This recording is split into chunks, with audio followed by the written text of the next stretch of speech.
Welcome to Faith and Science. I'm Dr John Ashton.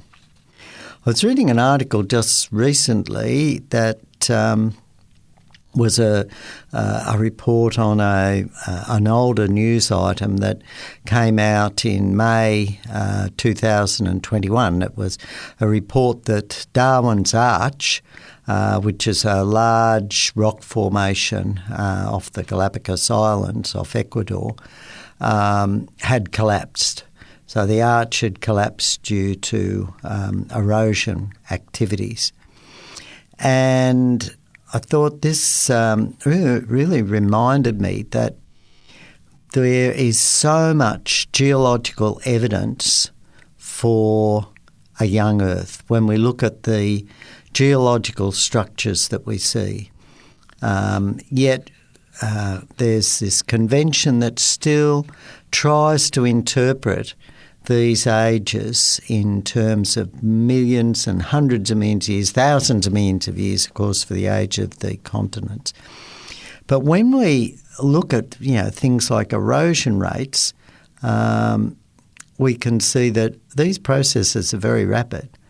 The continents can't be that old, and so looking at some of the data, again, there's this overwhelming evidence that is pointing to a very young age.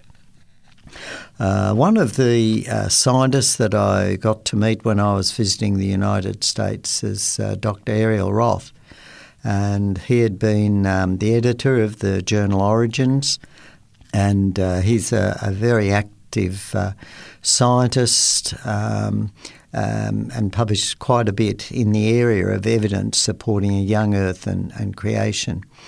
And one of the things that he wrote in one of his articles, actually, that he contributed to a book I edited called In 6 Days, Why 50 Scientists Choose to Believe in Creation.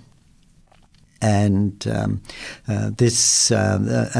book actually is available free on the internet if you go to the website creation.com and did a search on In 6 Days preface. Then the preface will come up, and down the side you'll see a list of scientists' names, and if you click on the names, you will get the actual articles written by those scientists, and as well as the biographical data for those scientists where they earned their doctorate, their areas of research specialisation and so forth. And then the article goes on as to why they choose to believe in a literal creation in 6 days, only thousands of years ago. And of course, Dr. Roth contributed to one of those articles, and if you want to read the full article, of course, just click on his name there. But he points out that one of the most significant differences between creation and evolution is this question of the length of time life has been on Earth. And obviously evolution proposes that life has been evolving for thousands of millions of years, whereas creation suggests that God created the various forms of life in 6 days a few thousand years ago. And the creation model for the Great Flood described in the Bible also provides an explanation, for example, for the fossil layers, while evolution suggests that these fossil layers were formed over eons of time. But when we actually look at the data, and Dr. Roth points out that it's of interest that the recent trends in geological thinking are favouring very rapid changes, which is called catastrophism, to provide interpretations that in actual fact fit well with the biblical flood. It's just that the geologists try to spread them out again over hundreds of millions of years. So we have this evidence of a global water-based catastrophe, but the geologists want to explain this by several major global catastrophes that occurred, spaced millions and hundreds of millions of years in some cases apart. But there's major problems again with the geology there when we look at erosion rates, as illustrated by the collapse of Darwin's Arch. In recent time. And of course we see this erosion and shorelines being eroded, quite rapidly. I've seen massive erosion in my lifetime in our local area, near the coast, east coast of Australia.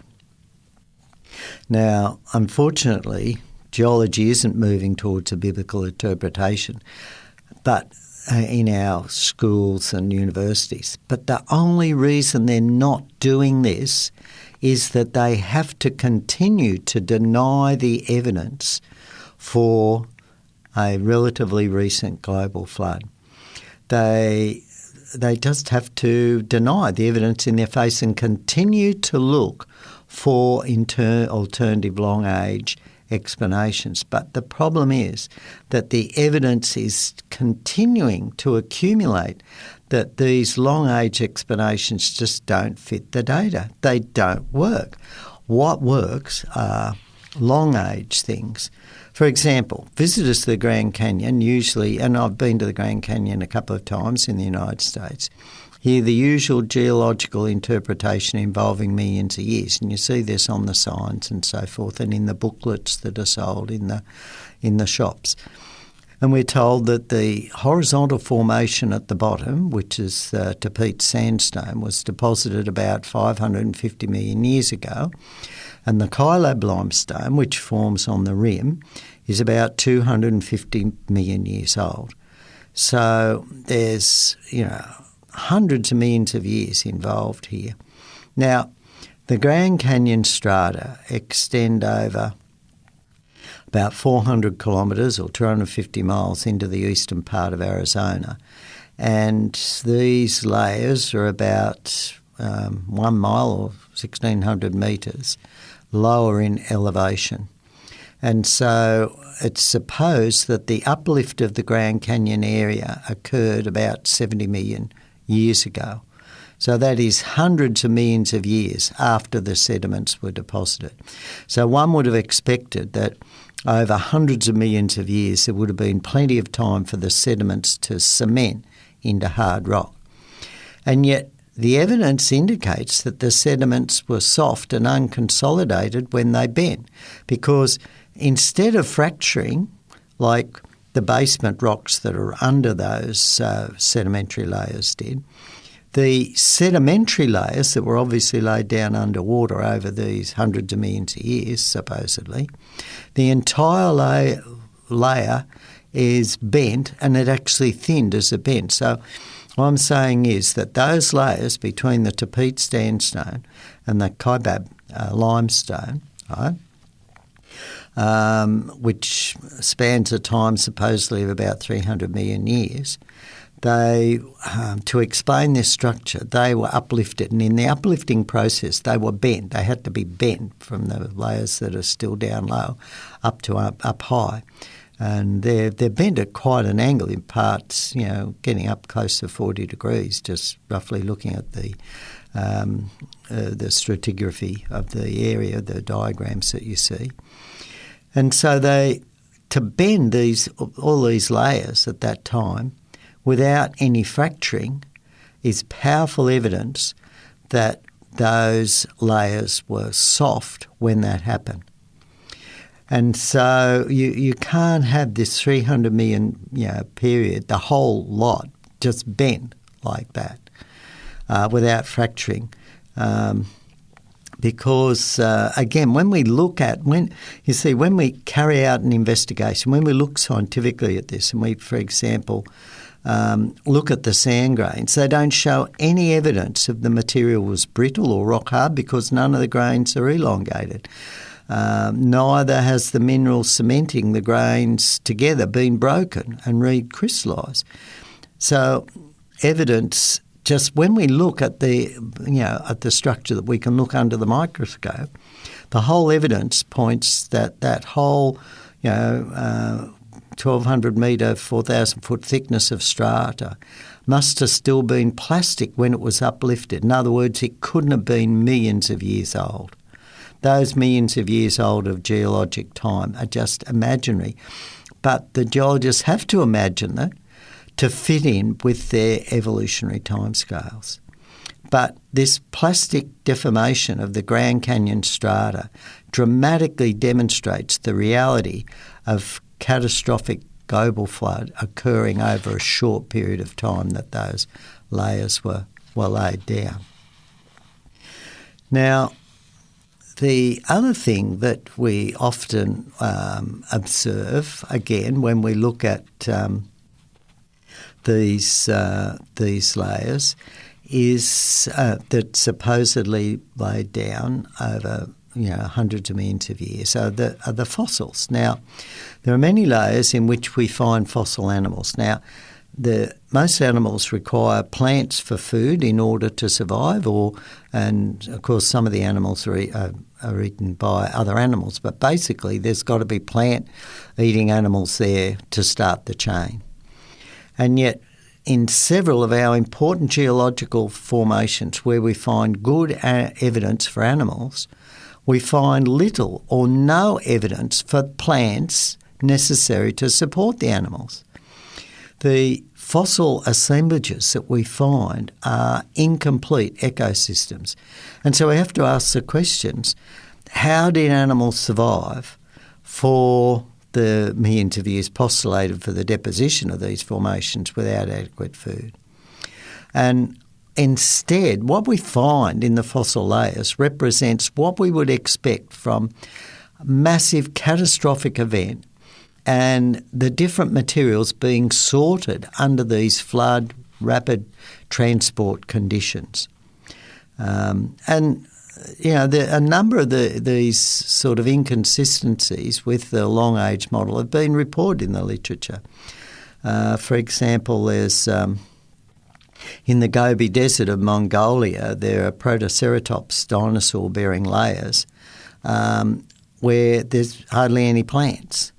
In the Coconino sandstone, again, that runs through the Grand Canyon in the southwestern US, United States, it has many hundreds of good animal trackways, but no plants, no plant fossils. Another one is the Morrison Formation, again, where they find a lot of the dinosaurs. And again, the Morrison Formation runs through the Grand Canyon as well. It's a massive formation that runs from about New Mexico to Canada. And so as well as not having any sort of slow, uniformitarian explanation for this, I mean, this huge formation had to be formed under a massive catastrophic global condition, which is exactly what is described in the Bible. There was a global flood.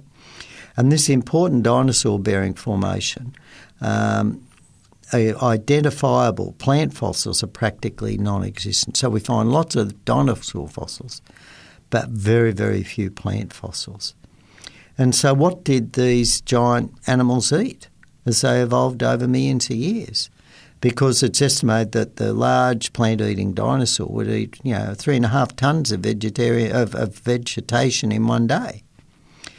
And so, again, a far more plausible scenario for these deposits is that they represent layers laid down rapidly during the biblical flood, with the waters sorting the organisms into various deposits and plants, forming some of our huge coal deposits.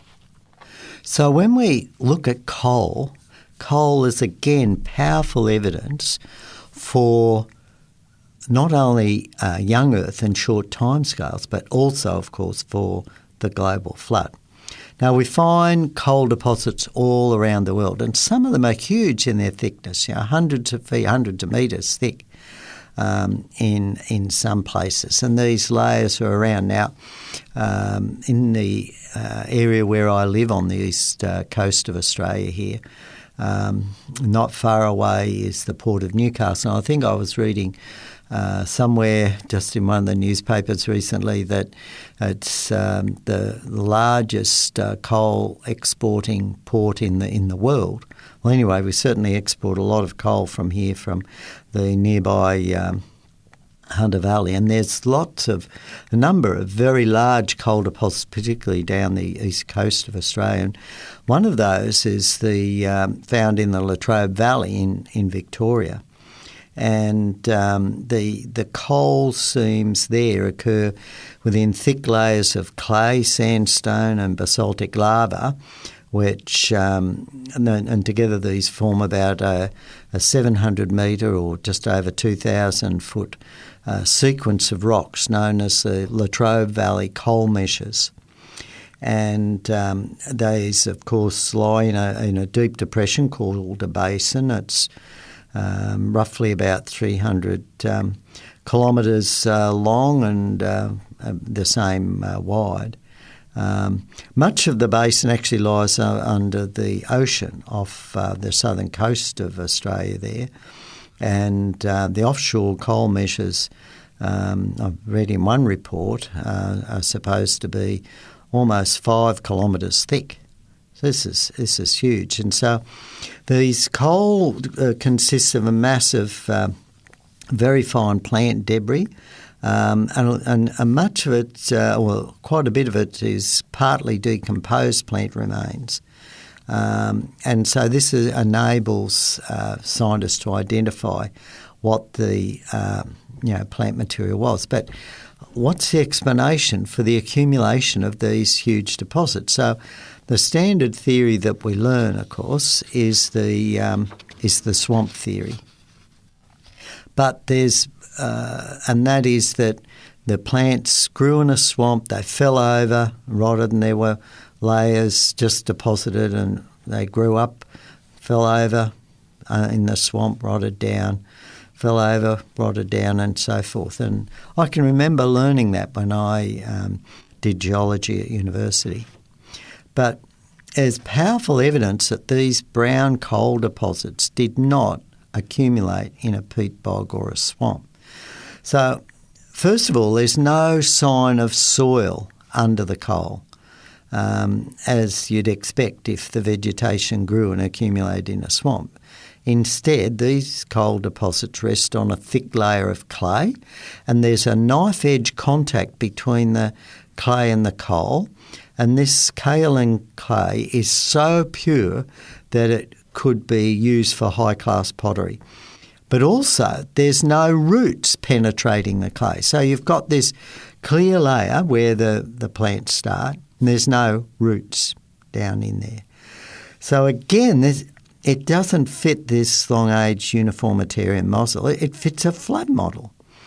The other interesting thing is there's a number of distinct ash layers that run horizontally through the coal, and we would expect if the vegetation had grown in a swamp, and a geologist I know, Taz Walker, wrote a report of this, and in the report he talks about that if the vegetation had grown in a swamp, these distinct ash layers would not be there.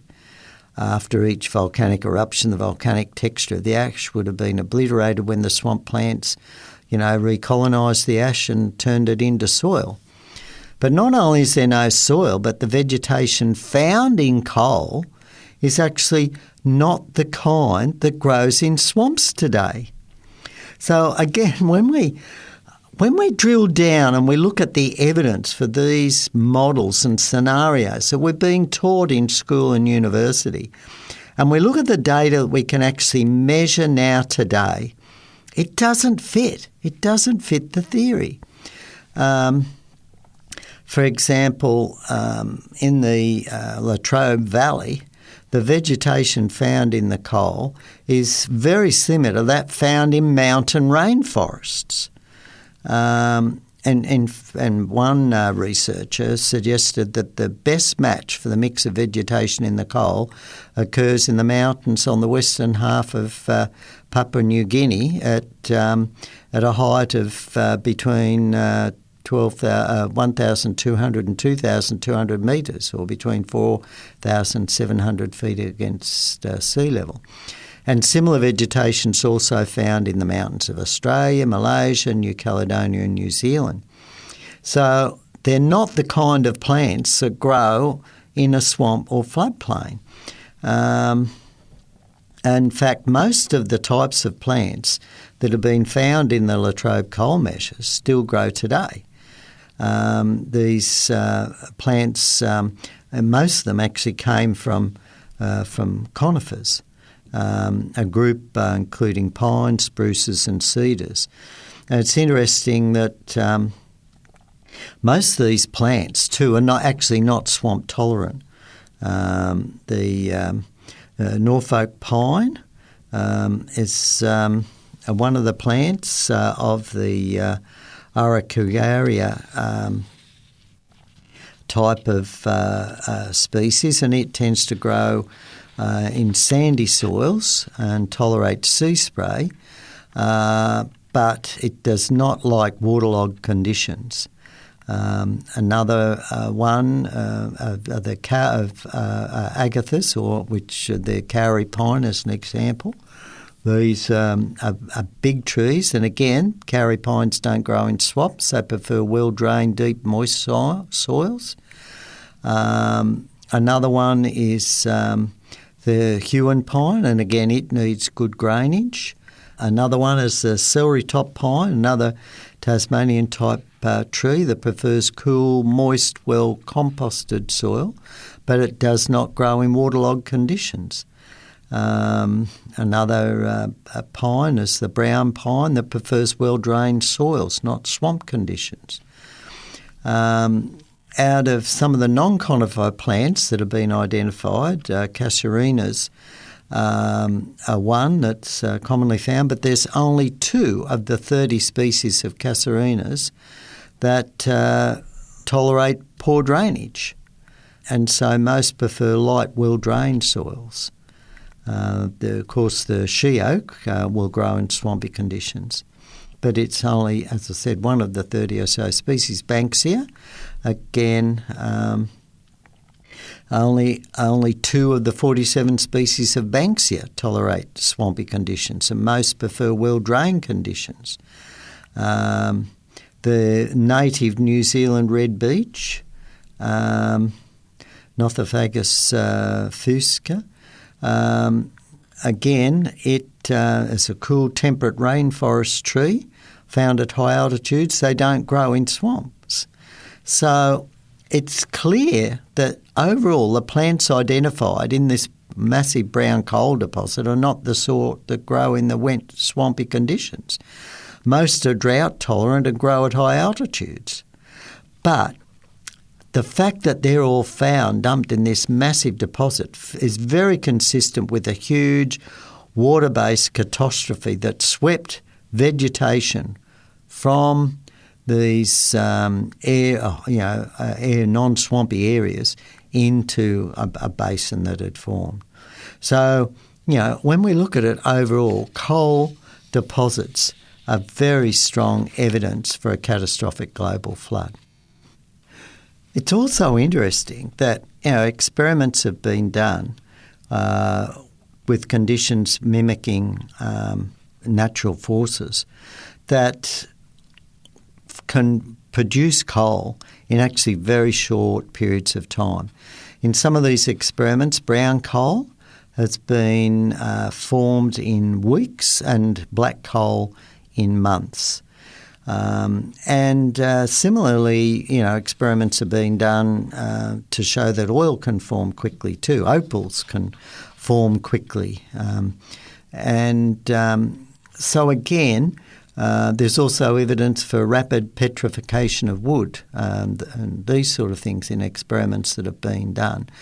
So when we look at these things in other areas, again, we point to these evidence of these deposition of these layers occurring rapidly.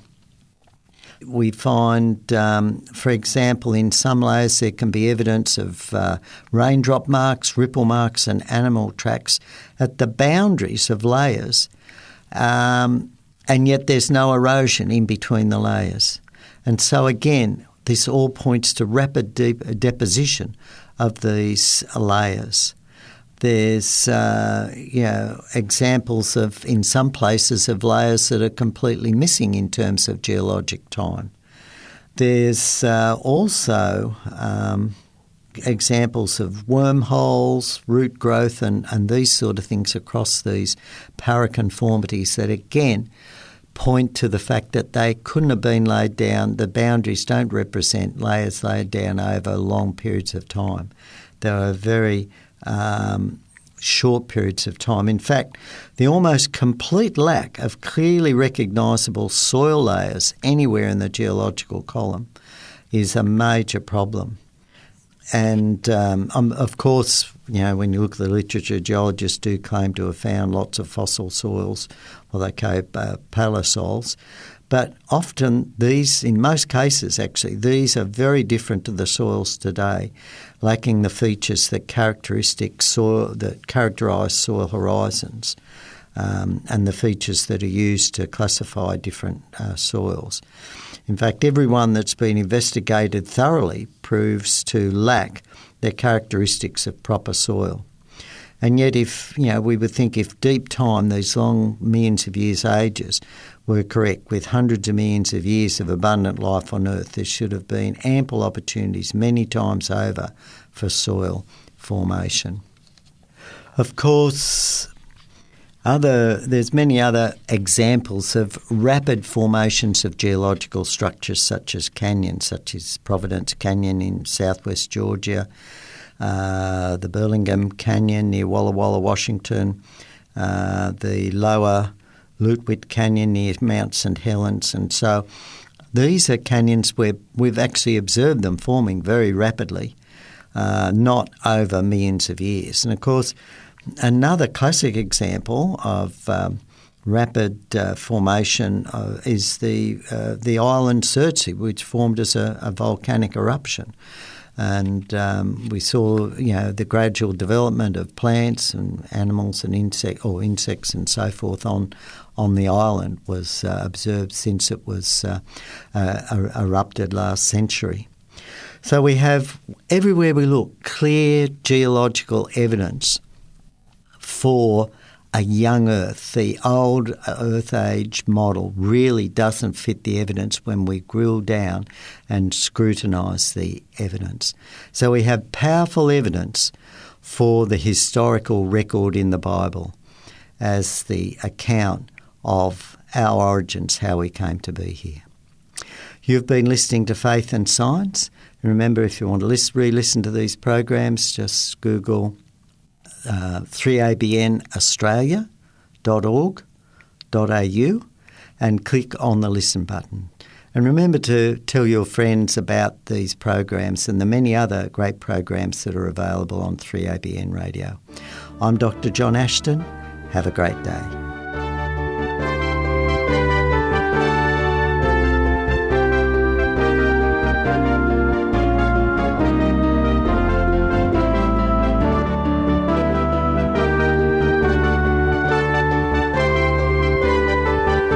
You've been listening to a production of 3ABN Australia Radio.